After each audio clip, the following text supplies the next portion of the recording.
learning the articles. Well, Article 230 is all about services, and Article 250 is all about grounding, which doesn't have anything to do with my question. So the obvious choice here would have been to go to Article 230. And this is really going to be helpful. In this case, they only have two, but sometimes they have three, four, or five possible codes that it could be in. And you're going to get faster and sharper. I know you can do it. That's the end of lesson 1.2. And before you go on to the next lesson, I want you to think about the reasons that you're doing this. Are you doing it for your family? Are you doing it for your career? Are you doing it to level up in your professionalism? It's going to be those reasons that keep you moving when things get hard. Let's get to it. Hey everyone, welcome back. I am the Electrical Code Coach from electricalexamcoach.com. And this is lesson 1.3 in our video series. And in this lesson, we're going to be learning all about Ohm's Law. Let's get to it. Ohm's Law was discovered by Georg Ohm, and the relationship states that the current passing through a conductor between 2 points is directly proportional to the voltage across those 2 points, and inversely proportional to the resistance between them.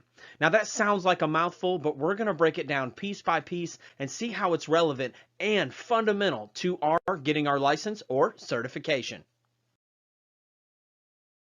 This picture I keep showing you is the Ohm's Law pyramid. It's also an easy way to remember the Ohm's Law formula.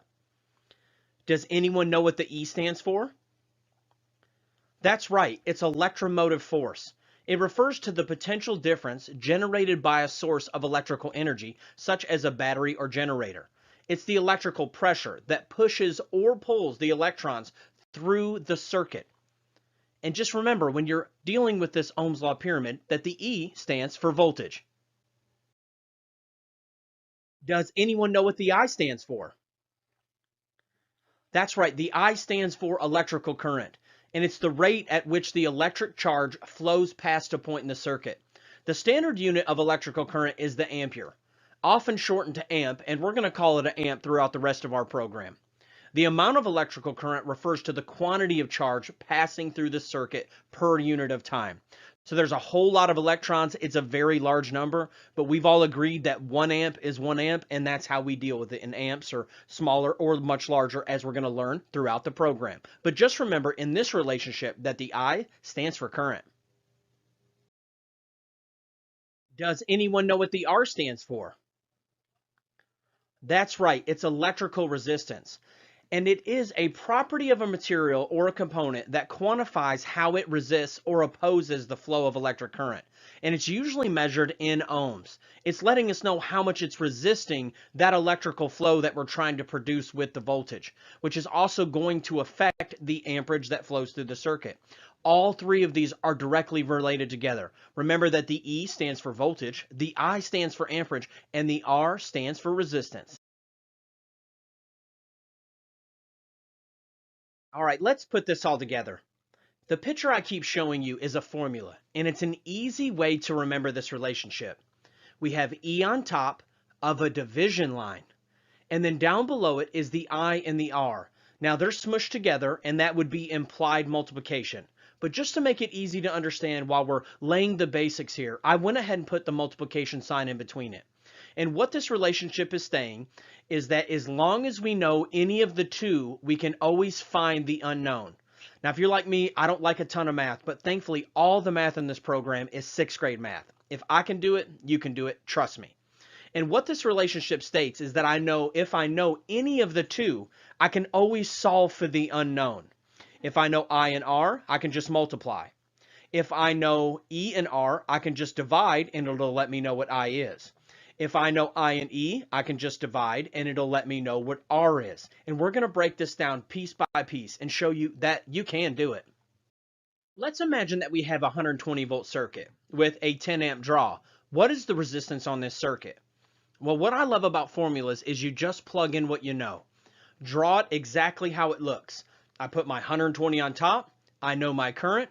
I set it up in this manner. Then all I have to do is divide. I divide 120 by 10, and it lets me know that there should be 12 ohms of resistance on this circuit. meaning I should be able to put my amp clamp out and read 10. I should be able to put my voltmeter out and read 120. And I should also be able to measure the resistance and measure 12 ohms.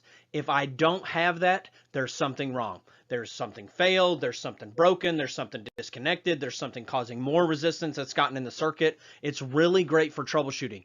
And I know that it's going to unlock a lot for you, not only with your testing, but also out in the field.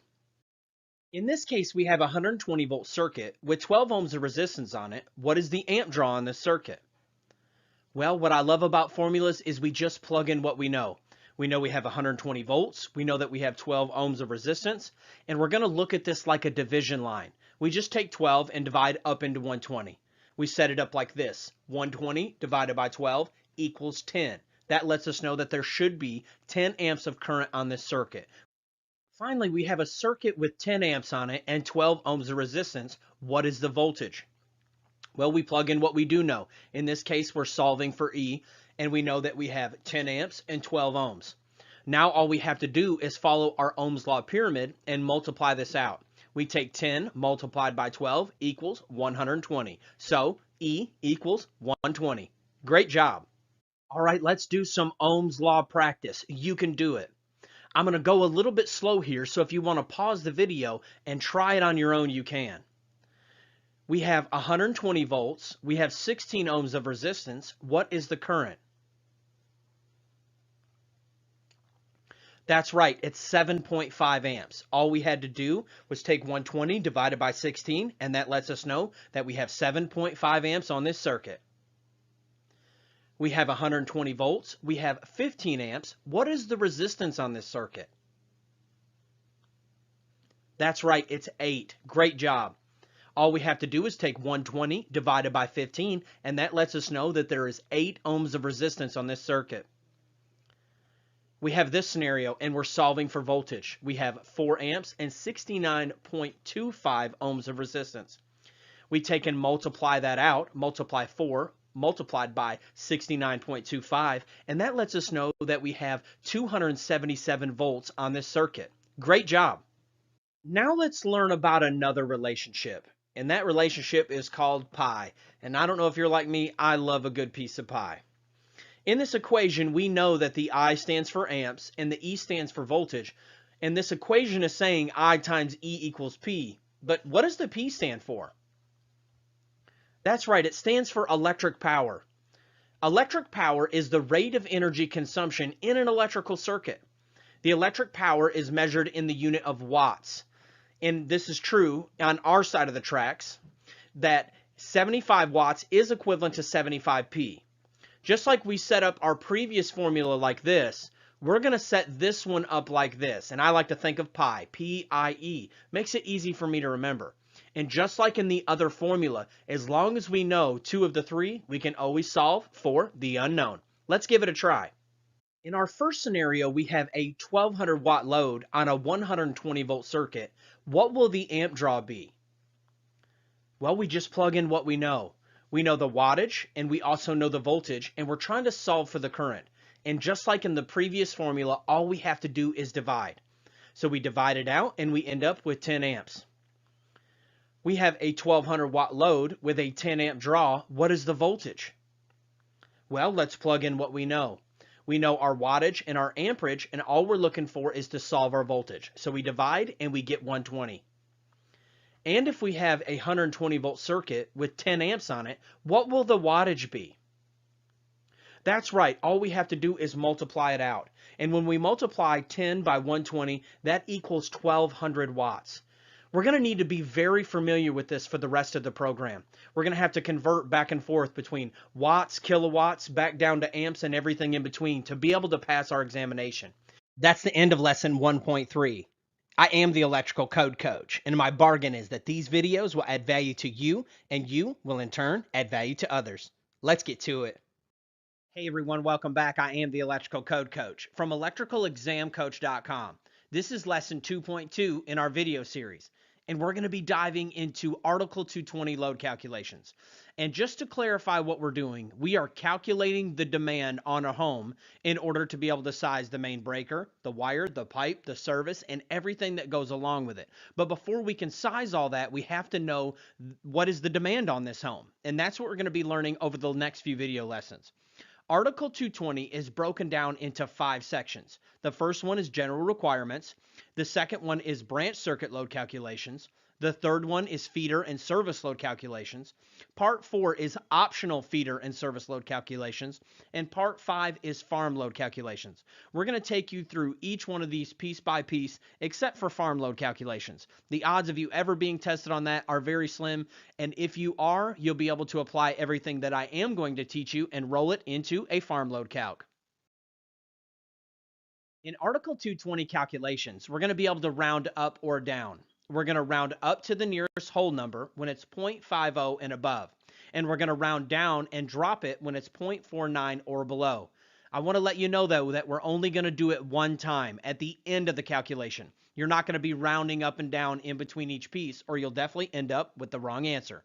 So let's imagine we have this scenario of 26 amps, and after we do all of our math, it equals 32.5 amps. Well, in this case, we're going to round up to 33 amps. Now let's imagine we have a similar scenario, and when we get our answer, it's 31.25. Well, in this case, it's 0.49 or less, so we are going to round down in this scenario. And that's how we're going to deal with all of our numbers in load calculations. When doing Article 220 load calculations, we're going to be using nominal voltages. Although our actual meter reading might be 115 or 130, for our calculations, we're going to be using nominal system voltages like 120, 12240, 12208. It makes it a lot easier to do these calculations, not having to guess or wonder what the actual voltage readings might be. The first thing that we're going to learn about for our whole home load calculation is how to calculate the general lighting and receptacle loads. This is going to cover all of our general lighting and general receptacles in places like bedrooms, living rooms, hallways, everywhere that's considered a general area. We've grouped all of them together and come up with a very easy way to do it. Now, what I'm getting ready to teach you only applies to residential 1, 2, and multifamily dwelling units. Before we go any farther, we need to define and clarify what is a 1, 2, and multifamily dwelling unit. Well, a single-family dwelling unit, often called a one-family dwelling unit, is exactly like it sounds. It is a single standalone structure or classified thereof. Secondly is going to be a two-family. In our area, we call it a duplex. You may not use that terminology, but this is two homes that are smushed together and classified as a two-family dwelling. And anything that is 3 or more is called a multifamily dwelling unit. It's very important that we understand these definitions because there's some codes that apply in certain areas than others that we have to watch out for, not only in electrical, but also when we get into building, mechanical, plumbing, and zoning. And these are universal across all these trades. There's a single family, a two family, and a multifamily dwelling unit. The first question we have to ask is, how do we calculate the general lighting load? Are we going to calculate it per receptacle outlet, per lighting? Do we have to count them, add it all up? Thankfully, no, they've made it very simple. So we're going to calculate it at 3 watts per square foot. So for all of the general lighting and all of the general receptacles, all we have to do is take the square footage of the dwelling unit and multiply it by 3. But the code language actually uses VAs. So 3 watts per square foot or 3 VAs per square foot. But the question is, what is a VA? A VA is a volt amp, and for all of our testing, it's equivalent to a watt. So it's true for us to say that 2400 VAs is equivalent to 2400 watts. So for these calculations, we're going to be calculating them at 3 VAs per square foot. When calculating our general lighting and receptacle loads, we will use the outside dimensions of a building or structure. So we're going to measure from the outside of the building, both directions, do our multiplication, and that'll let us know how many square feet we have to multiply by. When calculating our general lighting and receptacle VAs, open porches and garages are not counted in our general square foot VAs. We do not count garages, open porches, carports, and spaces that are not adaptable for future use. How many VAs would you calculate before demand factors? Now, let me stop right there. I haven't taught you what a demand factor is yet, so I'm not going to teach you how to apply it to this part of the load calc because it's really the most complicated, especially if you don't know what a demand factor is. I'm going to teach you a little bit at a time what a demand factor is, and by the time we round back around to teach you how to do it, you'll be a pro at it. How many VAs would you calculate before demand factors in a home that is 1,500 square foot of living space on the main level with a 500 square foot attached garage and a 500 square foot unfinished basement that is adaptable for future use? Step one is find what our total square feet that we're working with. So we have our 1,500 general, we will count it. Then we're going to omit the 500 square foot of attached garage. We're going to count the 500 square foot of basement because in this question, it is adaptable for future use. In your testing, it'll say either or, and in the real world, it's almost always adaptable for future use, but you can work that out with your local electrical inspector. So all we have to do is total all that up. That gives us 2,000 square feet. Then we take our 2,000 square feet multiplied by 3 VAs per square foot, and we're going to select D. Great job. How many VAs would you calculate before demand factors in a home that is 2,800 square foot of living space on the main level with a 500 square foot upstairs bonus room and 500 square feet of open front porch? First thing we're going to do is total our square feet. Of course, we're going to count the 2,800 of general, but what about this bonus room business? Yes, we will count the 500 square foot of bonus room. I want to note that the bonus room is a part of the general square foot, but the question makers will put things like this in your test to throw you off. Then we are going to omit the open front porch. We total all this up and we get 3,300. Now we take our square feet multiplied by 3 VAs per square foot, and we're going to select C. Now that we've learned about our 3 VAs per square foot, now we have to learn about what's called our small appliance and laundry circuit VAs. In every whole dwelling unit calculation, we're going to have 2 small appliance branch circuits calculated at 1,500 VAs each, and 1 laundry circuit calculated at 1,500 VAs each for a total of 4,500 VAs. Now this is something that we're only going to do and attach it to the general lighting load and receptacles before demand factors. We're only going to do it when we're doing a whole house load calc. We are not going to add it on to something like an individual dryer or an individual range. Those are calculated individually.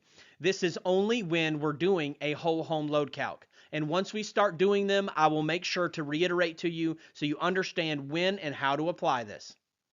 The easiest way to do it is anytime you're doing a whole dwelling unit load calculation is you take your square foot and you multiply it by 3 VAs per square foot. Let's imagine we had this 2,000 square foot house multiplied by 3 VAs equals 6,000 square foot. Then you just tack on the 4,500. It's for the 2 small appliance and the 1 laundry circuit. And you're only going to tack it on if you're doing a whole home load calc. All right, y'all, that's it for lesson 2. You can head over to electricalexamcoach.com to unlock the pro version and all of the quizzes and practice tests. Let's get to it. Hey everyone, welcome back. I am the Electrical Code Coach, and this is lesson 2.3 at electricalexamcoach.com. Today we're going to be learning about fixed appliances and how they work into a whole house load calculation.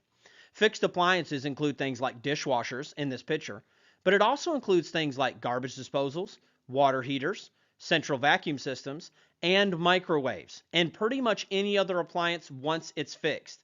You'll notice in this bottom right-hand picture that there's 2 microwaves.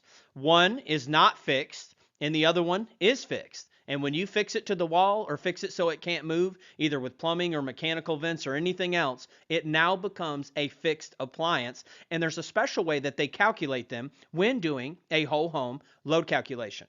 What it does not include is it does not include dryers or ranges. We're actually going to deal with those separately. So this includes all other fixed appliances except for dryers and ranges. Let's get to it. Before we dive into the calculations, let's learn about demand factors. We're going to be using them for the rest of the program. A demand factor is a multiplier that the code will use to decrease or increase the total calculated demand. The question is, will they use all 4 of these appliances at the same time? And the answer is no. So the code makers have made it so we can reduce the overall demand. Instead of just counting them watt for watt, they've made some multipliers that allows us to reduce the demand that we calculate. And remember, if we have less amps, we could have a smaller service. If we have smaller service, we could have smaller pipe, smaller wire, and a smaller overall cost of the job. The small appliance 75% rule works like this. Where 4 or more appliances are fixed in place, you can apply a 75% demand factor to the total calculated load of the appliances. I do want to note again that this excludes dryers and ranges. We're going to learn how to calculate those separately later in the program. So let's imagine that we have these appliances. And the question is, how do we calculate them all together to turn it into amps and later size our service, which sizes our wire and our pipe? What we're going to do first is find our total connected load. So we're going to go ahead and total all these up, and that equals 6,800.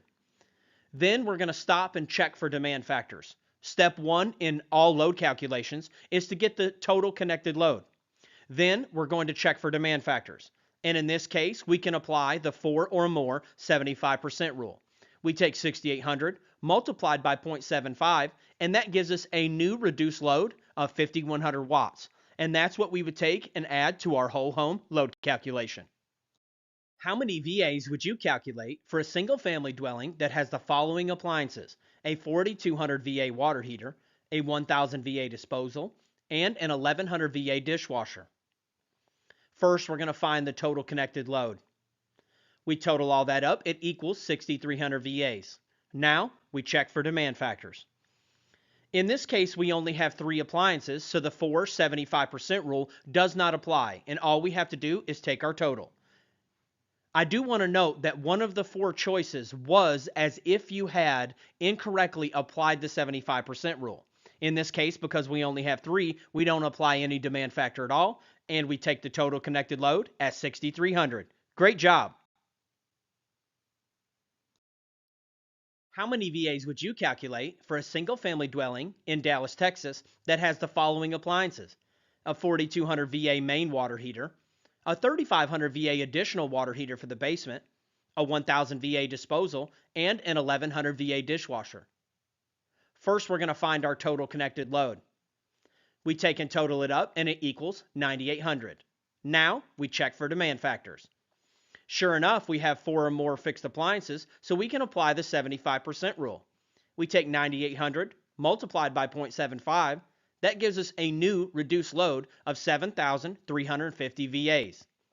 I want to note that if you look at option B, it was 9,800, as if you didn't apply the 75% rule. You got to be careful. Oftentimes, they'll have one of the answers be as if you missed or added one of the steps that you shouldn't have. But you've been grinding. You're going to get it. I know you can do it. And we're going to select C. Let's get to it. All right, y'all, that's it for lesson 2. You can head over to electricalexamcoach.com to unlock the pro version and all of the quizzes and practice tests. Hey everyone, welcome back. I am the Electrical Code Coach from electricalexamcoach.com. And today we're going to be diving into dryer load calculations.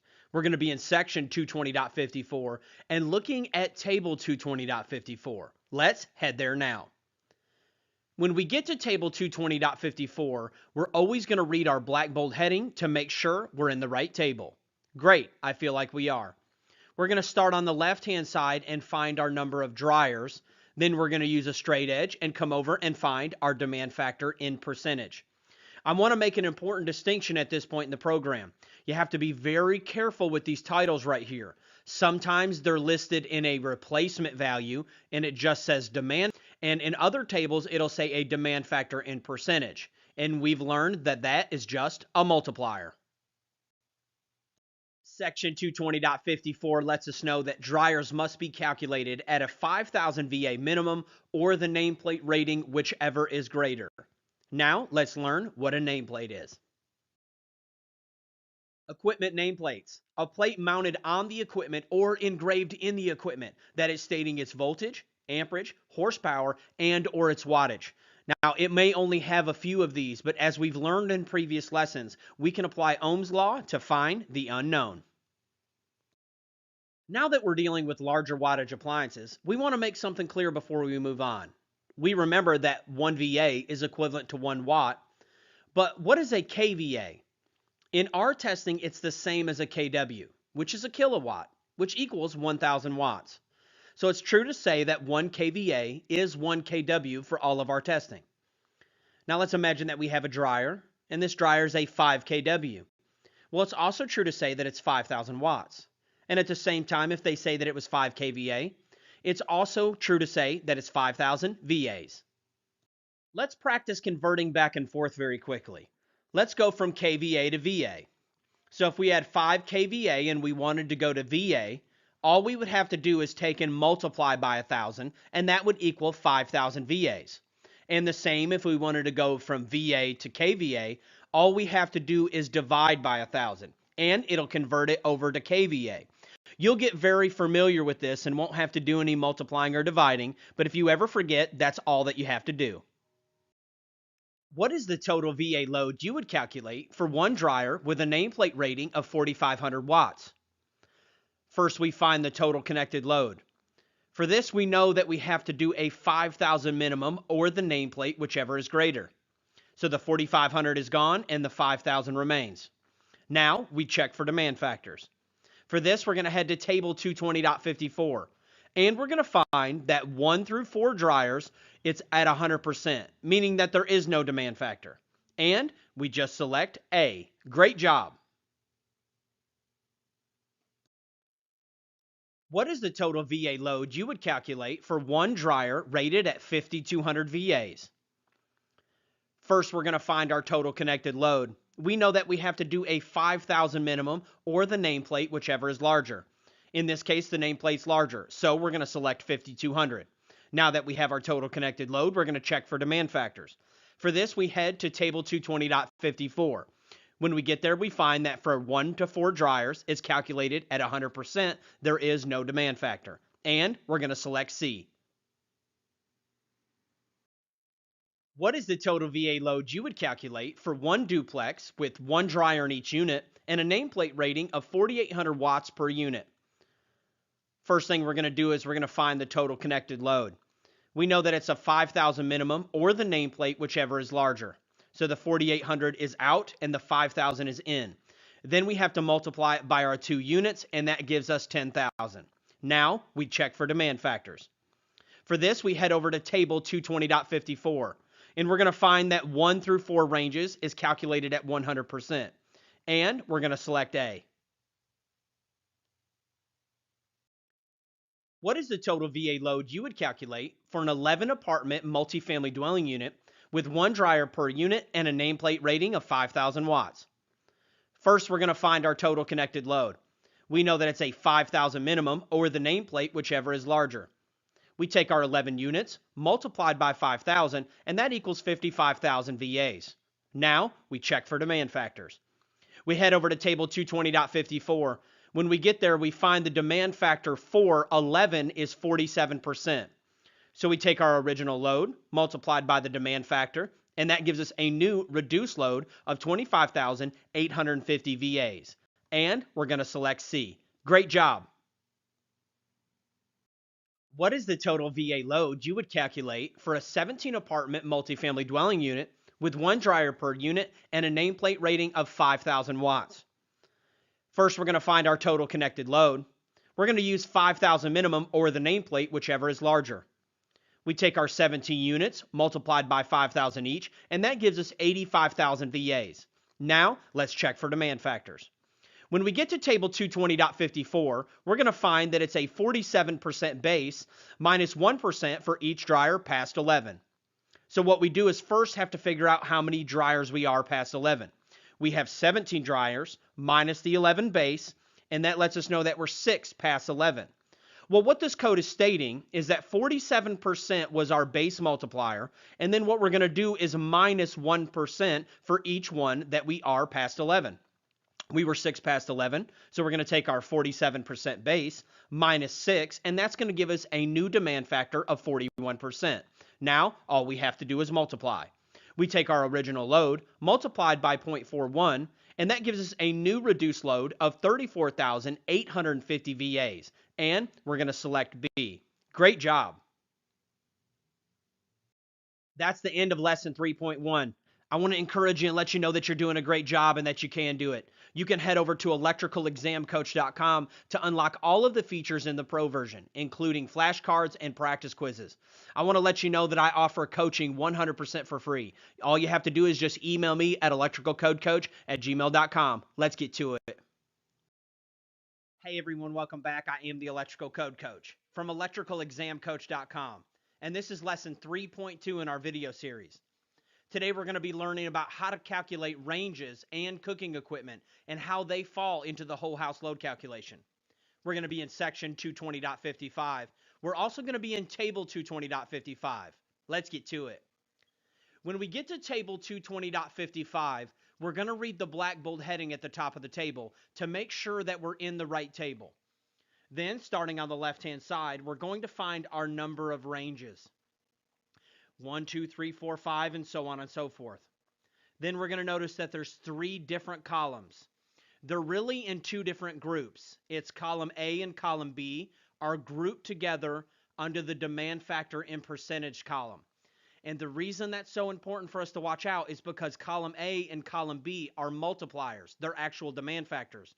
But column C is a replacement value, and you'll understand more of what that means as we get farther through this video.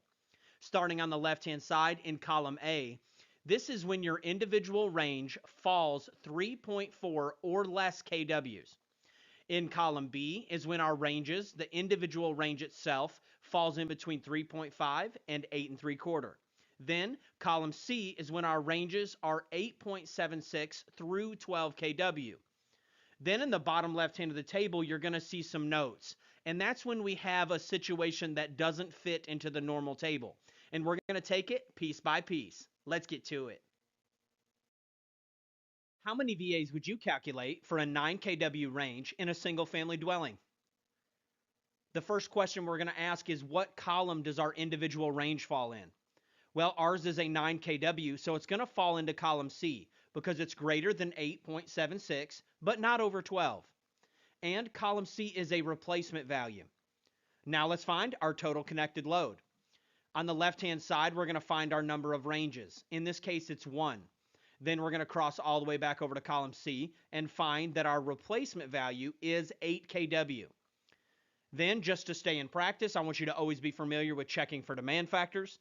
But in this case, in table 220.55, column C is a replacement value. It is not a multiplier, so we're just going to select C. Great job. What is the total VA load you would calculate for 3 kW ranges in a dwelling unit? First question we're going to ask is, what column does our individual range fall in?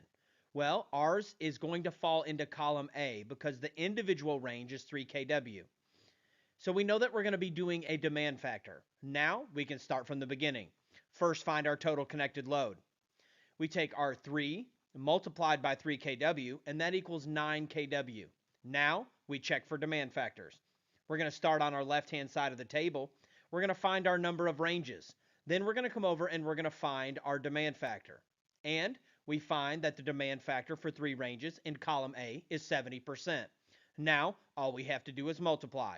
We take our 9 kW multiplied by our demand factor. That gives us our new reduced load, and we're going to select B. What is the total connected load you would calculate for 2 3.2 kVA cooking appliances in a dwelling unit? First question we're going to ask is, what column does our individual range fall in? Ours falls into column A. Now let's find our total connected load. We take and multiply it out, and we end up with 6.4. Now let's check for demand factors. When we do that, we start on the left-hand side of our table. We come over and find our number of ranges, and then we cross over, and we find that for column A, 2 ranges is 75%. Now, all we have to do is multiply. We take our 6.4 multiplied by our demand factor, and this gives us our new reduced load, and we're going to select A. Great job. What is the total VA load you would calculate for one 7 kVA range in a dwelling unit? First off, let's find out what column we're using. Our individual range falls into column B. Now let's find our total connected load. Well, in this case, it's just one range, so the total connected load is 7. Now, let's check for demand factors. When we head back to our table, we're going to start on the left-hand side and find our number of ranges. Then we're going to cross over and find our multiplier. And when we do that, we find that it's 80% for one range. Now, let's do the math. We take our 7 multiplied by our demand factor, and that gives us our new reduced load. And we select C. How many VAs would you calculate for a 14.6 kVA range in a dwelling unit? Step 1, find out what column our individual range falls in. When we get to column C, we find out that it's only good through 12 kW. When it's over 12 kW, you have to use one of our table notes listed down below the table. In this case, we're going to be using note 1. Note 1 says that when you have ranges that are 12 through 27 kVA, what we're going to do is increase that column C value by 5% for each kW that we are past 12. Now that sounds really complicated, but I'm going to break it down piece by piece. Step 1 is find your total connected load. In this case, it told us to increase the column C value by 5%. So we start on the left-hand side and find our number of ranges, which is 1, and then we cross over and find the column C value, which is 8 kVA. It wants us to increase that number by 5% for each kW we are past 12.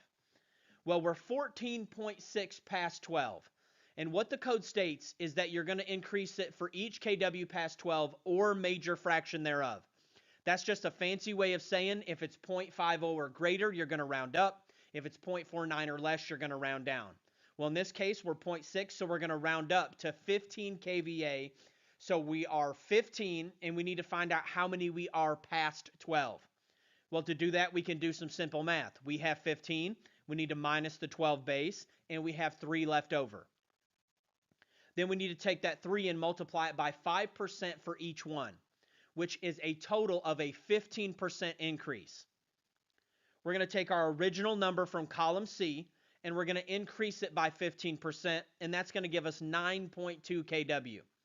The reason that I put the 1 in front of it is because that brought back the 8, and we increased the 8 by the 15%, and it gave us 9.2.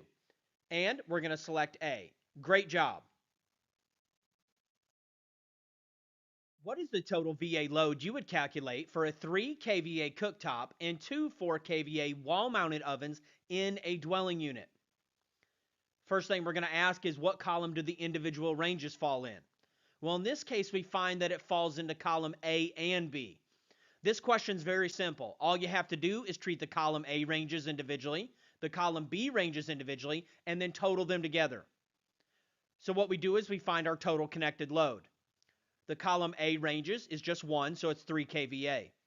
The column B ranges, we have to do some math, and we end up with 8 kVA.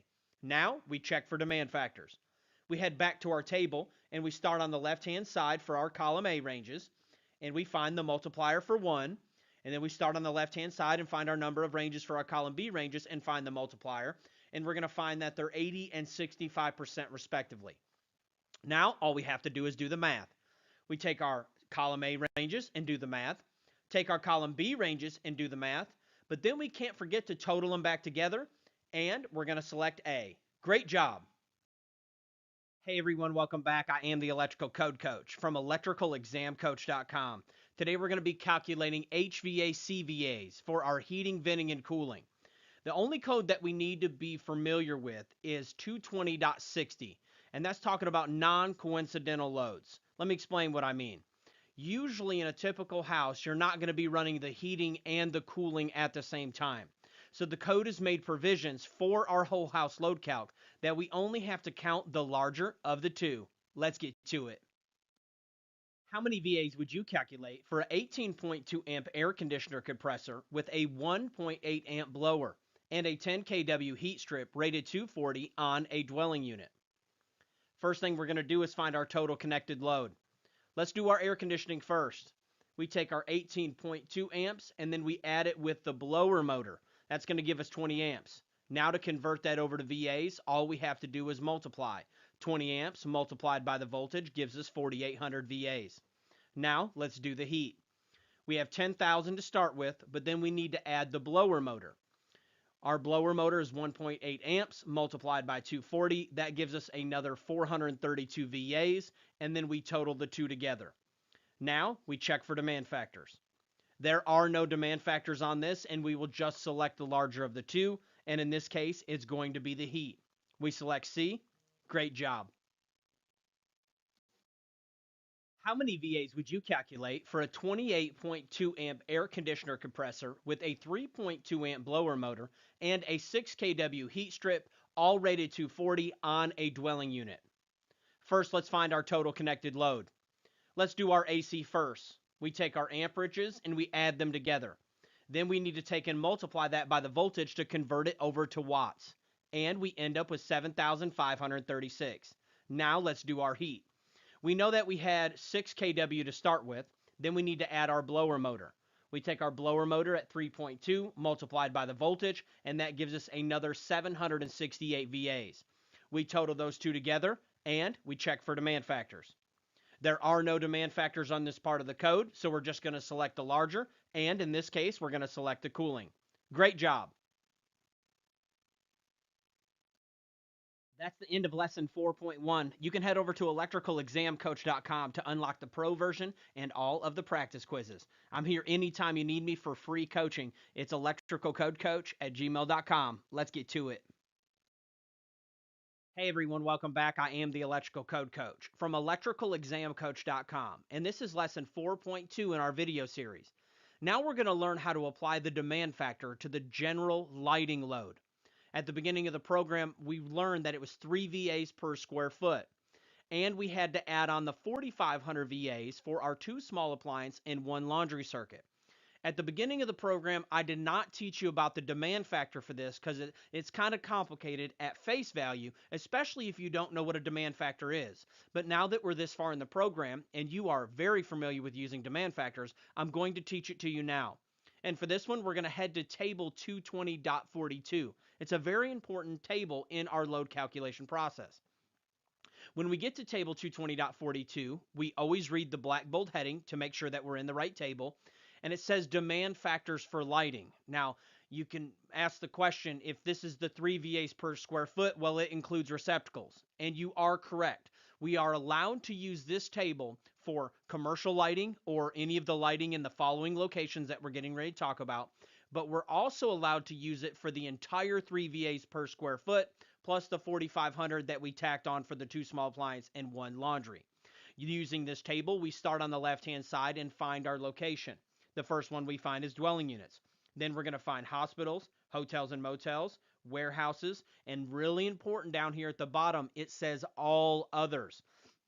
So if it's not listed inside of this type of occupancy, we're going to cross over. And if you look over here down in the bottom right hand, it's at 100% calculation, meaning that there is no demand factor for lighting unless you're one of these specific places that are listed on the left.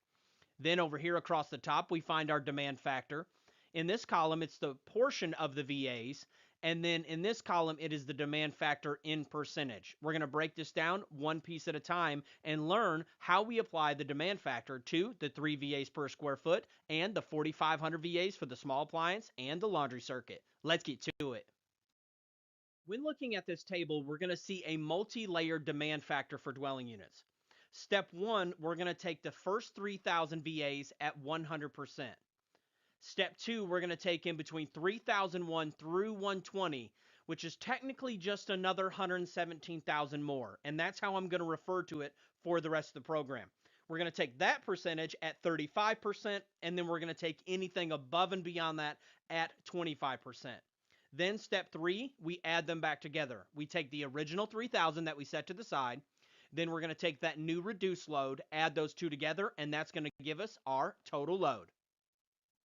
What is the total general lighting load you would calculate for a 1,600 square foot home, including the small appliance circuits and the laundry circuit in a dwelling unit after demand factors? I want to note that on your examination, they will not mention the small appliance and the laundry circuits. You just have to know that anytime you're doing the total general load or you're doing a whole house load calc, you have to tack on that 4,500 VAs. Step 1, find our total connected load.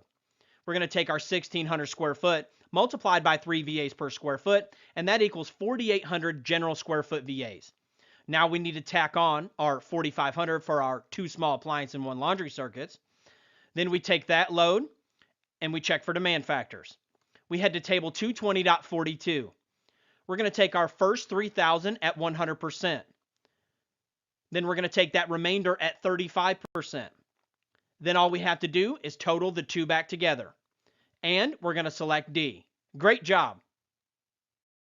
What is the total general lighting load you would calculate for a 1,200 square foot dwelling unit?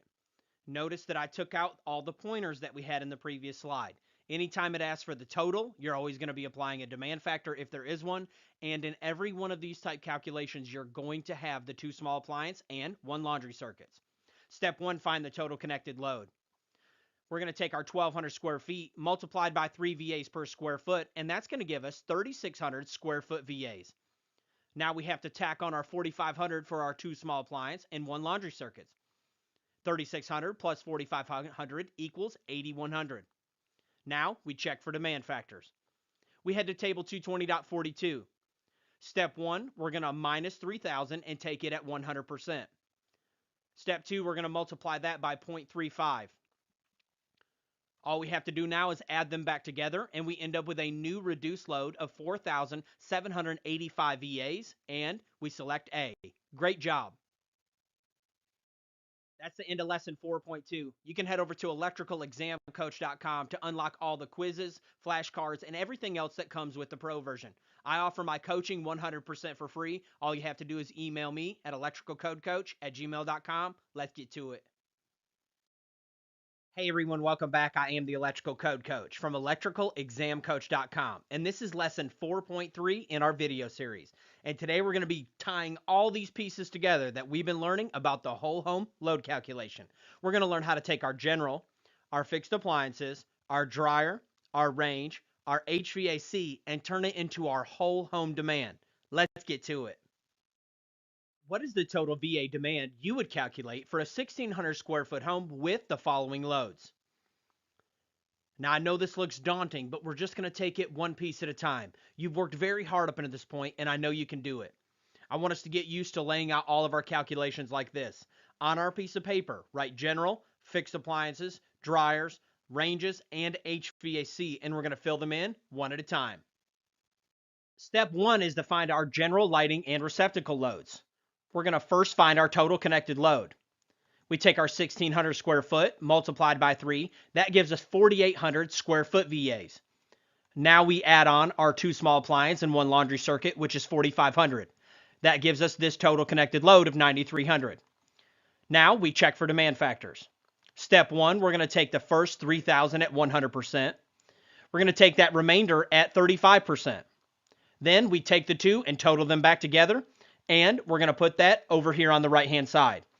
Every time I want you to write it out just like this, add in each load, total them up, and you'll be on your way to doing the whole house. Let's get to it. Now let's do our fixed appliances. We have a garbage disposal, dishwasher, and water heater. Find the total connected load. We total them all up and it equals 5,500. Now we check for demand factors. There are only 3 appliances, so the 4 or more 75% rule does not apply, and we write down 5,500. Now we deal with our dryer in the same way. We find our total connected load. We know that it's 5,000 minimum or the nameplate, whichever is larger. Now let's check for demand factors. When we get to table 220.54, we find that 1 through 4 dryers are calculated at 100%, and we put down 5,000. Now our range. First thing we're going to ask is what column does our individual range fall in? Well, this one falls into column C, and column C is a replacement value. Let's find our total connected load. We start on the left-hand side of the table. We find our number of ranges, and then we cross over to column C, and it's 8,000. Now we check for demand factors. There are no demand factors on column C because it is a replacement value, and we write down 8,000. Great job. Now for our HVAC VAs, we're going to take the larger of the heating or cooling. First, find our total connected load. Our heating is 10,000, and our cooling is our amps multiplied by our volts, which equals 4,320. Now we check for demand factors. There are no demand factors on this portion, so we're just going to select the larger of the two, and we're going to put down 10,000. Now all we have to do is total it all together. Now all we have to do is total all of our loads. Make sure that you push the equals button in between each addition. And the reason is sometimes when you add a bunch of numbers without clearing it out, it will mess up inside the calculator. So I'm going to do mine like this: 5205 plus 5500, and then I'll hit the equals button. And then I'll do plus 5,000, plus 8,000, plus 10,000, pushing the equals button in between each time just to make sure I end up with the right answer. Then I'm always going to double check my answer on these large calculations and make sure that I get the same number twice. We end up with 33,705, and we select A. Hey everyone, welcome back. I am the Electrical Code Coach. In this video, we're going to cover how to calculate your general circuit calculations. Now, these type questions fall into two different scenarios. One, they're going to ask you the minimum required 20 amp branch circuits. And then the other one that looks almost identical is when they ask you the minimum required general branch circuits for a specific size home. We're going to look at these piece by piece, and we're going to break them down one at a time. At a minimum, how many 20 amp branch circuits are required for a dwelling unit? Now, this is asking a very specific question. There is a code minimum of 20 amp branch circuits that are required in every dwelling unit. The correct answer to this is 5. It's going to include our 2 small appliance circuits, our bathroom circuit, our laundry circuit, and our garage circuit. Now, this is not to be confused with the type questions that are asking about general or lighting or receptacle circuits. These are the code minimum of the required 20 amp branch circuits in a dwelling. And the answer is 5. Great job. At a minimum, how many 20 amp general branch circuits are required for a 2,700 square foot home? Now, your question may not say general, it may say for lighting and receptacles. You can keep an eye out for that. But usually if they give you the square feet, that's going to be the red flag for me, that I'm calculating the general branch circuits. So how we're going to do this one, it's very simple. We're going to do it one step at a time. The first step is to take our 2,700 square feet and multiply it by 3 VAs per square foot, like we've learned previously in the program. That's going to end up with 8,100 VAs. Now what we have to do, because this is our general lighting, those are all going to be 120 volt circuits. So I'm going to take that 8,100 and divide it by that 120 volts. And that's going to give us 67.5 amps. I'm converting it over to amps. Then we're going to take that and divide it by whatever size branch circuit that we are going to be installing. In this case, they want to run 20 amp circuits, and that's okay. Here we go. We take our 67.5 divided by 20. That lets you know at a minimum for this home, you must have 3.375 circuits. And we're always going to round up because you can't have a piece of a circuit. So the correct answer would be 4 for this home. Now, these are not to be confused with the 5 required ones. This is if someone wanted to continue to wire their home for their general lighting and receptacles with 12 gauge wire. They'd be allowed to put them on 20 amp circuits at that point, and this is how we would calculate it. Now let's do a 15 amp version. At a minimum, how many 15 amp general branch circuits are required for a 2,700 square foot home? The first thing we're going to do is take our 2,700 and multiply it by 3 VAs per square foot. Then we're going to take that and divide it by 120, which is our circuit voltage. Then we take that remainder there and divide it by the size circuit, and in this case, it's 15 amps. It's going to equal 4.5, and we're going to always round up to 5. Now, there are other ways to calculate this, but for me, this is the simplest and one that works every time. And that's what I always want to be able to give to you. One, to me, that is the simplest and one that works every single time. You can head over to electricalexamcoach.com for more exam prep like this. Let's get to it. Hey everyone, welcome back. I am the Electrical Code Coach from electricalexamcoach.com. Today we're going to be diving into lesson 5.1, and it's called the optional method for load calculations. When I hear the word optional, I think either or, but this is actually a whole nother method for doing load calculations, and its name just happens to be the optional method. Everything I've taught you up until this point is called the standard method. In the absence of a method listed on your test, you're always going to default to the standard method. And thankfully, you'll never get an optional method question unless it states the word using the optional method. It's so important that we know that. We're going to find all these rules laid out in 220.82. Specifically, we're going to be focusing in part B. It's very simple. It took me about 6 videos to teach you how to do the standard method. It's only going to take me 1 to teach you the optional method. We're still going to do our 3 VAs per square foot and our 4,500 VAs for our 2 small appliance and 1 laundry. Then we're going to take that and take the nameplate of all appliances, and we're going to apply 1 demand factor. Then that's going to give us our new reduced load. Now all we have left to do is total our HVAC. We're going to take the larger of the heating or cooling. We add that back to that reduced load from above, and we're going to have our total connected load. It's that simple. We're going to take it 1 piece at a time, and then we're going to put all the pieces together. Let's get to it. The optional calculations that we're about to learn apply only to a single-family dwelling unit.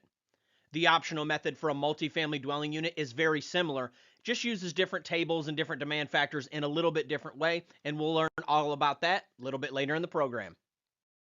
Step 1 with any load calculation, whether standard or optional, is to get our general lighting demand. We're going to do our square foot VAs just like we did before. We take our square foot. Let's imagine we have a 1,600 square foot house. We multiply that by 3 VAs per square foot. That gives us 4,800. Now we need to tack on our 4,500 for our 2 small appliance and 1 laundry, just like we did before. Now we total them all up. The only difference is that we do not apply any demand factors at this point. We're going to apply a general demand factor later. How many VAs would you calculate for a single family dwelling that has the following appliances? A 4,200 VA main water heater, a 3,500 VA additional water heater for the basement, a 1,000 VA disposal, and an 1,100 VA dishwasher. First thing we're going to do is we're going to find the total connected load. With the optional method, we're going to take the nameplate rating of all these appliances. Now, let's check for demand factors. There are no demand factors yet at this portion of the calculation. All we're going to do is total up all these appliances, and then we'll apply 1 general demand factor here in just a little bit. And we select B. Great job. How many VAs would you calculate for a 4,800 watt dryer in a dwelling unit using the optional method? First, we're going to find our total connected load. With the optional method, we're going to use the nameplate rating of all of our appliances. We check for demand factors, and there are no demand factors yet at this portion of the process, and we select C. How many VAs would you calculate for a 15 kW range in a dwelling unit using the optional method? First, find our total connected load. We're going to use the nameplate of all appliances. Now let's check for demand factors. No demand factor applied yet, and the answer would be 15,000. Now that we've learned to take our 3 VAs per square foot and our 4,500, and then to take the nameplate of all the appliances, let's learn how to apply the demand factor to this portion of the calculation. It's super simple. You just total all that up and then apply 1 general demand factor. Let's get to it. Let's imagine we have this imaginary load of 32.8 of general lighting and appliances. Step 1, we're going to take 10,000 and set it to the side. Then we take that remainder at 40%. Then we can't forget to add back the 10,000. And we end up with 19,120. It's that simple. Then all we have to do from there is calculate the heating, like we're getting ready to learn, heating and cooling. We're going to choose the larger of the 2, and then we total those 2 numbers together, and that's our whole home load calc. With the heating and cooling optional method, we still will choose the larger of any 2 of the heating and cooling listed in 220.82c. It's very simple. If you get an optional method whole house or an optional method heating or cooling, you just go down and read the prescription for each part. There are 6 different parts. It tells you what to do. It's very simple and easy to understand. And then once you've calculated the heating and the cooling, you just select the larger of the 2. What is the total VA demand you would calculate for a 1,600 square foot home with the following loads using the optional method? I want you to take a minute and write all these down. That way you can follow along as I go through each screen. It's very similar to our standard method question. It's just going to go a whole lot smoother and a whole lot quicker. Step one with any load calculation, whether standard or optional, is to get our general lighting demand. We're going to do our square foot VAs just like we did before. We take our square foot. Let's imagine we have a 1,600 square foot house. We multiply that by 3 VAs per square foot. That gives us 4,800. Now we need to tack on our 4,500 for our 2 small appliances and 1 laundry, just like we did before. Now we total them all up. The only difference is that we do not apply any demand factors at this point. We're going to apply a general demand factor later. Now that we've got our general, all we have to do is find the nameplate rating of all of our appliances. We have them listed out here. We total them together, and that equals 21,300 VAs. Total those two together, and now we're ready to apply our demand factor to this portion of the load calculation. We take our first 10,000 at 100%. We take the remainder at 40%, and we can't forget to add them back together. Now let's go do our HVAC. Now that we have our new reduced load, let's add in our HVAC. We're going to select the larger of the heating or cooling. We work all the math out, and clearly the heat is much larger. We're going to take and add that to the party. After we do, we're going to have a total connected load of 28,240 VAs. Great job. All right, y'all, that's it for this lesson. You can head over to electricalexamcoach.com to unlock the pro version and the unlimited testing center. We also offer our full program on USB drive and DVD, so you can watch it offline and without commercials virtually anywhere.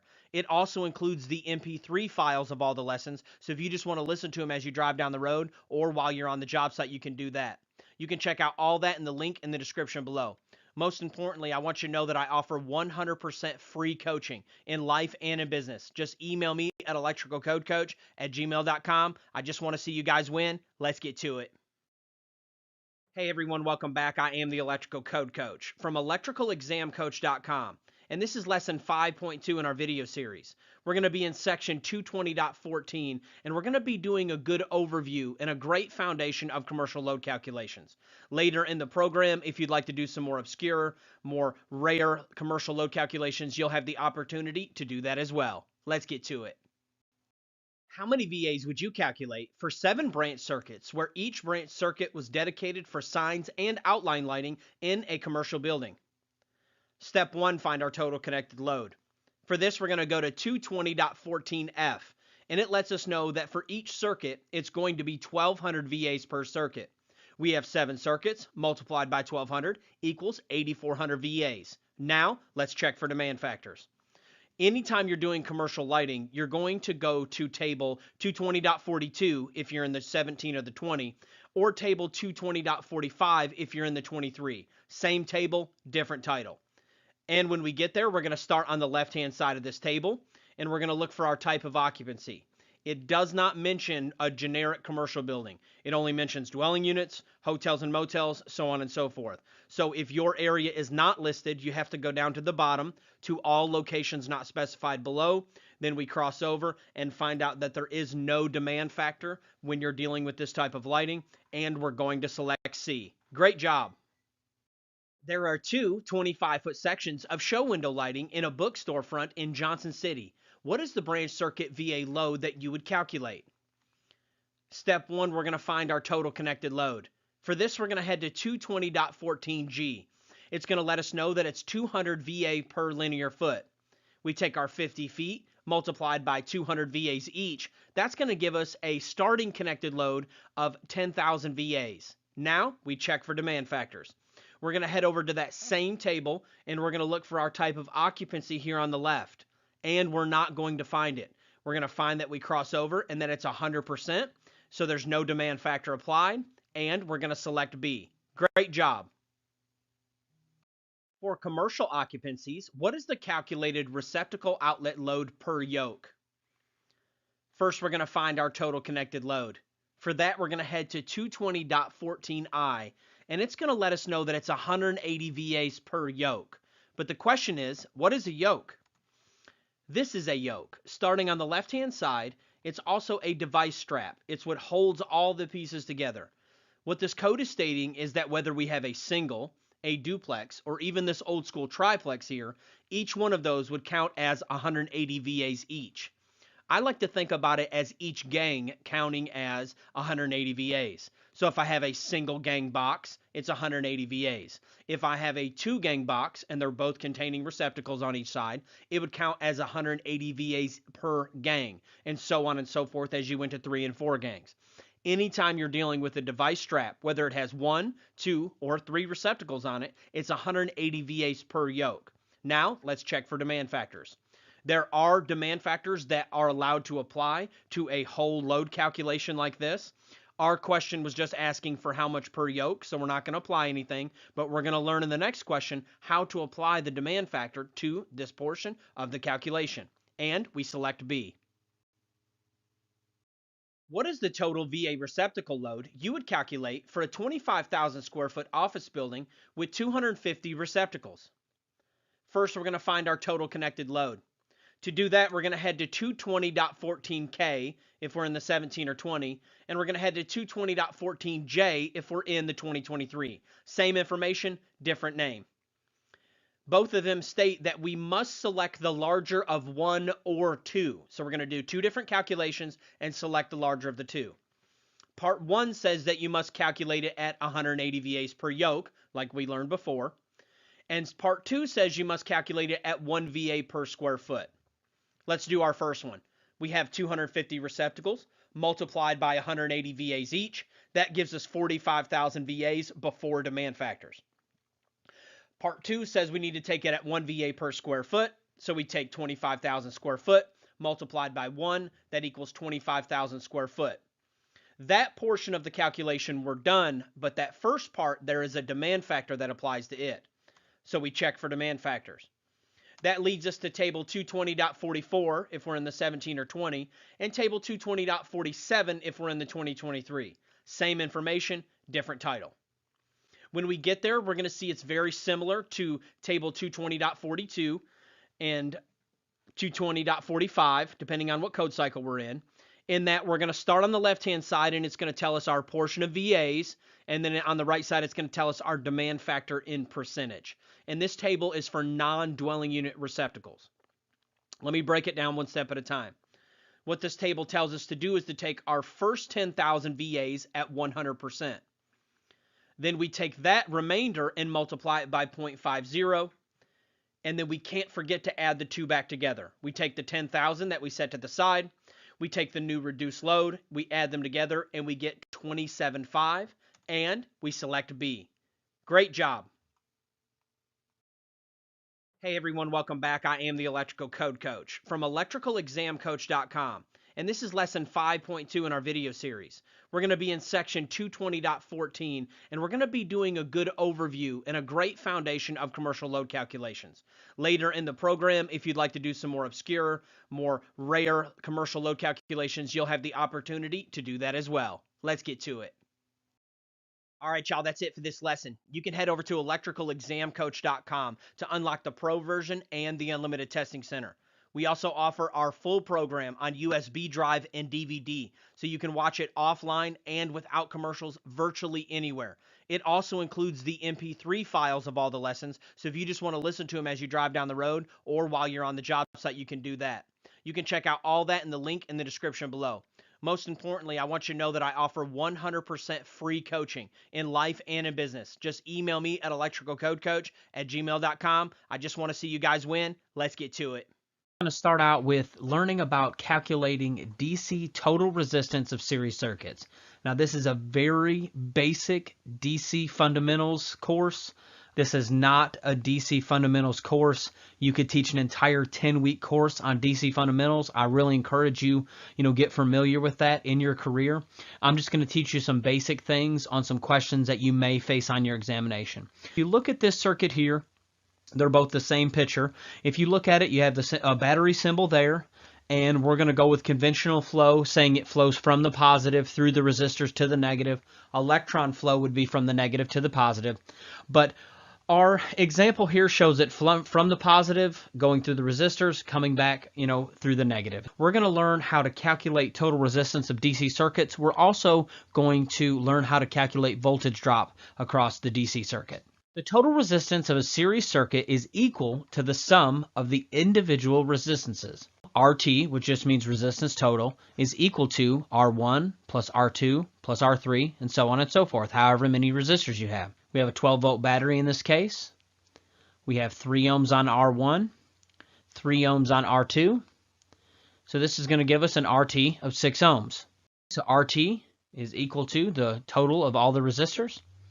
In this case, R1 is 9 ohms, R2 is 4 ohms, so RT is going to be 13 ohms. Now let's learn about voltage drop of series circuits. First, we must calculate what the amp draw is on the circuit. If we know the voltage in the resistance, how could we calculate the amperage? We learned in week 2, part 1 about Ohm's law. First, we must get the total resistance and then apply Ohm's law. So in this case, it is 9 plus 4. It's going to be 13 ohms. So what we do is we set up our formula so we remember, and we plug in the knowns. In this case, we know that it's a 12-volt circuit. We got 13 ohms of resistance. All we must do now is to divide 13 up into 12, and that's going to give us our amperage. In this case, it's 0.923 amps. Second, we must use Ohm's law again to find the voltage drop across any given resistor. The voltage drop is going to be equal to R1 multiplied by I, and voltage drop of a resistor 2 is going to be equal to that resistor multiplied by I. Because remember, we're just trying to find the voltage drop. So E equals IR. Just plug in the knowns. In this case, we know the I and we know the resistance, and we're looking for the voltage drop. So we just multiply those two together. On this other side here, we just plug in the knowns, and we know the amperage and the resistance, and we just multiply that, and that's going to give us the voltage drop. So the voltage drop of R1 is 8.3 when we did our multiplication, and the voltage drop of R2 is 3.7. Okay, a quick recap. The voltage drop of R1 is 8.3. The voltage drop of R2 is 3.7. 8.3 plus 3.7 is going to equal 12 volts. The voltage will be equal to the sum of the voltage drop across all resistors, and that's how you double check your work. Now we're going to learn about calculating DC total resistance of parallel circuits. We're also going to learn about calculating voltage drop across an individual resistor in a parallel circuit. How many of you have already studied parallel RT questions in the past? The total resistance of a parallel circuit is expressed in this formula. R total is equal to the reciprocal of R1 plus the reciprocal of R2 plus the reciprocal of R3, and so on and so forth. To get the reciprocal of a number, you will just divide that number up into 1. What we're going to do is first get the reciprocal of each resistor, then take the reciprocal of that number, and that is going to give us the resistance total. This is another way to look at the formula. The reciprocal of R total equals the reciprocal of each one of those numbers. So that's another way to look at it. Okay, so we have 6, 3, and 9 as our resistors. So what is the total resistance of this parallel circuit? I want to note out right away that we have 4 options here in our question. The answer is always going to be smaller than the smallest resistor in the circuit. So if you're in your testing center and you get a question like this, we can tell right away that A and B are not going to be correct, because the total resistance of a parallel circuit is going to end up being smaller than the smallest resistor. That's an easy way to figure that out. So now if you had to guess and you forgot the steps, you had a 50-50 shot. Just select C or D if you couldn't remember, and you got a 50-50 shot of getting the question right when you're in the test. Remember, always mark an answer on your test as correct. Even if you're just taking a total guess, you can mark it to come back later, but always put an answer, because if you run out of time, you got a 1 in 4 shot of getting it right. Take our 1 divided by 6 plus 1 divided by 3 plus 1 divided by 9. Go ahead and do that on your calculator now. Pause the video if you need to. If you took the time and worked that out, it is going to give you 0.611111. But we cannot stop there. We must then take the reciprocal of that number. So we must then divide 1 by that number. So we take 1 and divide it by 0.611111. The question is how many of those ones do you put? What you do is go ahead and put the 1 divided by whatever the number is, and then type it in as many times until you get an answer that's close to one of your choices in your question. So in this case, we keep typing it in until we get 1.636, which is going to allow us to round up, and that's going to give us 1.64. I'll point this out that the testing center is not going to put them that close that if you did not round up or down, you're going to get the answer wrong. If you notice in our question, D is one whole number larger than that, you're going to be okay there. So just type it in until you feel comfortable with one of the answers that's represented. And then we rounded up and we selected C.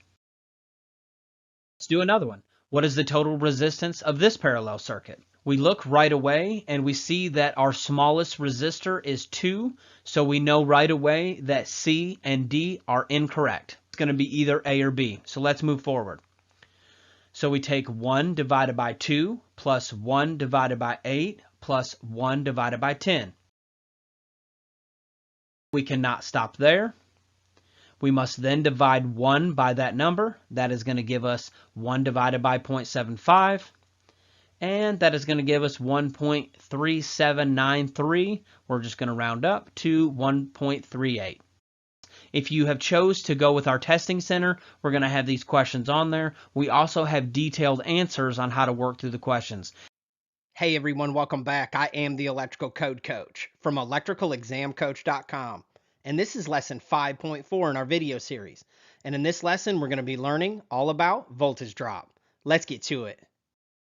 If you were to do an internet search for a voltage drop formula, you would likely find this one right here. Voltage drop equals 2 kDi over C mil. And that is an excellent formula. And it's actually the one that I use.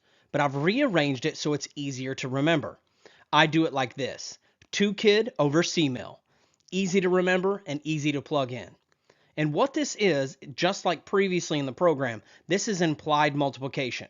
So it's going to be 2 multiplied by K, multiplied by I, multiplied by D, divided by C mils. Now let's learn what each one of these individual pieces mean. 2 is going to be our constant multiplier for single phase. If we're doing 3-phase, we're going to use 1.732 as our multiplier. K is going to be the K factor. And I want you to think of it like a multiplier for your wire. For copper, it's 12.9, and aluminum, it's 21.2. Don't worry about remembering all this. If you're able to bring in uglies into your test, it has it in there. Your state might allow you to write inside your book. You can just write it in there. And if you have to do it like I did, you'll just go into the exam, and the first thing you'll do is write it down on your scratch piece of paper. I is your current in amperes, and D is going to be your distance. And you don't have to put it both ways. It's whatever distance the question says, you can plug it in one time. That's why I love this formula. And the C mils are going to be the circular mils of the wire. And we're going to teach you how to look up those. To find the C mils of a wire, we need to head to Chapter 9, Table 8. It's toward the back of the book in the Chapter 9 tables. Go ahead and head there now. When we get there, we find that there's a lot going on with the table, but just like every other table, we only need to focus on what we need to focus on. On the left-hand side, we're going to find our size of wire, and you'll notice all of your familiar friends, 14, 12, 10, then it goes down into larger numbers like 3/0 and 4/0, then it goes into the KC mils, and that's where we get those circular mils from, 250, 300, 350. In the next column over, we need to be sure to be in the area section because that's where we're going to get our circular mils value. Each wire has a circular mils value. And you'll notice for the first few wires that there's 2 sets of 12, 2 sets of 14, 2 sets of 10. But if you look over, the circular mils are the exact same size. So don't worry about if it's solid or stranded. Just go over to the circular mils. Make sure that you're in the area section under circular mils, and you'll find your value. You'll notice when you get down to 4/0 that the values stop.